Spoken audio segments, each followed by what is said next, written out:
আইন শৃঙ্খলা রক্ষাকারী বাহিনীর বন্ধুরা আছেন এবং পথচারী যারা আছেন সবাইকে শুভেচ্ছা জানাই।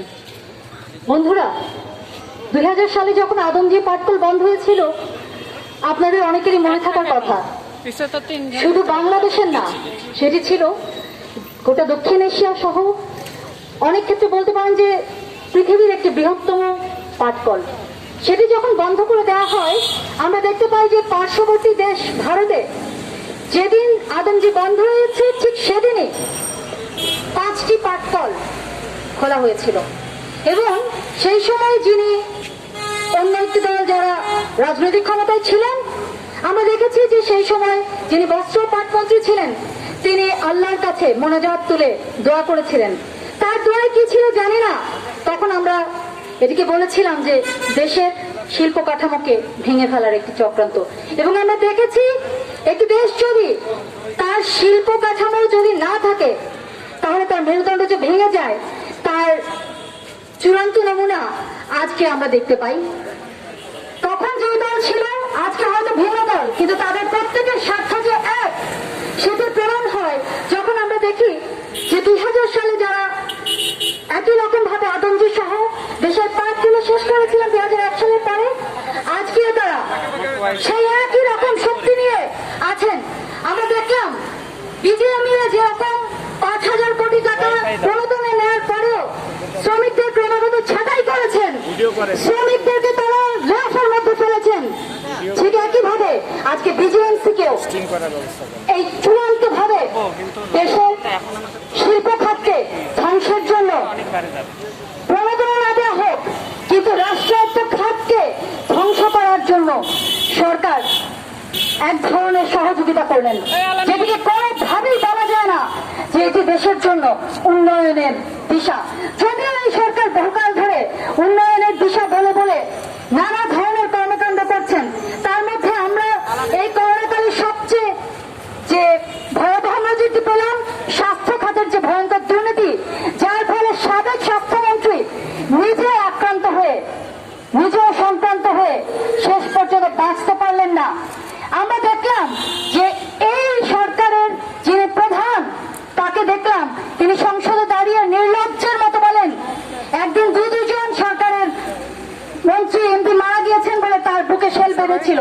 তিনি বলছেন দুজনের জন্য তার কষ্ট হয়, তার বুকে ভারী লাগে।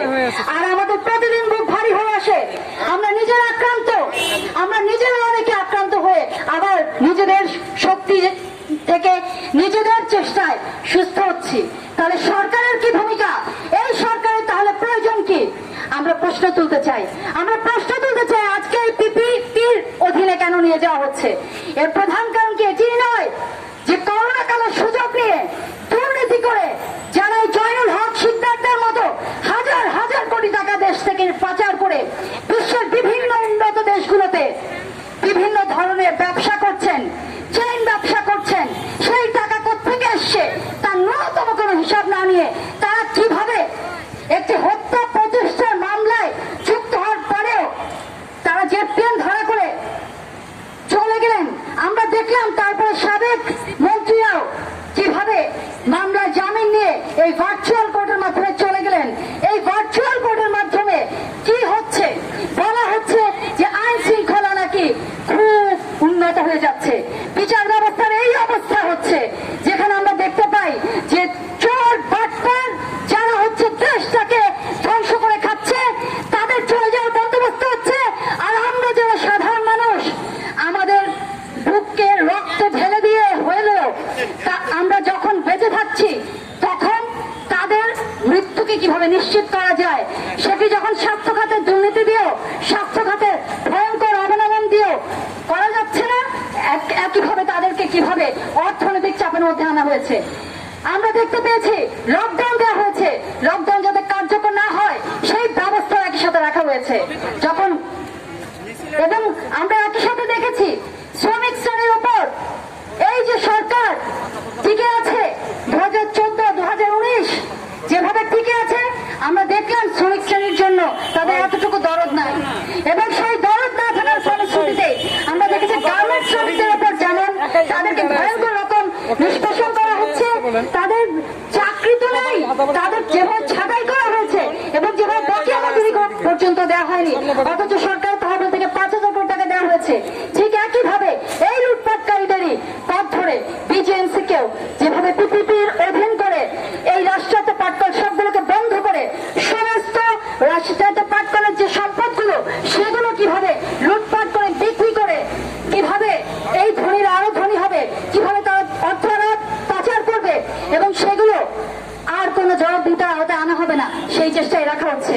আমরা শুধু স্মরণ করিয়ে দিতে চাই, করোনাকালে মনে করবেন না বাংলাদেশের এই 18 কোটি মানুষ প্রত্যেকে মারা যাবে, কেউ মনে রাখবে না আপনাদের এই দুর্নীতি, এটি ভুলেও ভাববেন না।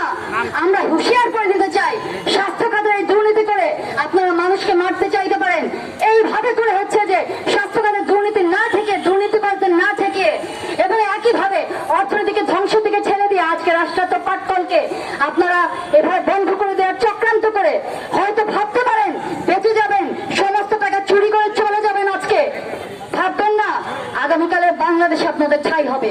গণসংহতি আন্দোলন সে আগামীকালের বাংলাদেশে, সেই পরিবর্তনের বাংলাদেশের জন্য লড়াই করছে, সংগ্রাম করছে এবং অবিলম্বে আমরা দাবি জানাই এই যে প্রায় 3 থেকে 4 কোটি শ্রমিক যারা পাটকলের সাথে যুক্ত, রাষ্ট্রায়ত্ত পাটকলগুলোর সাথে, অবিলম্বে তাদেরকে আবার সেই পুরনো যে রাষ্ট্রায়ত্ত পাটকল সেগুলোকে বরং আপনারা রিস্টেট করেন, সেখানে যেইটুকু প্রয়োজন প্রণোদনা দেন।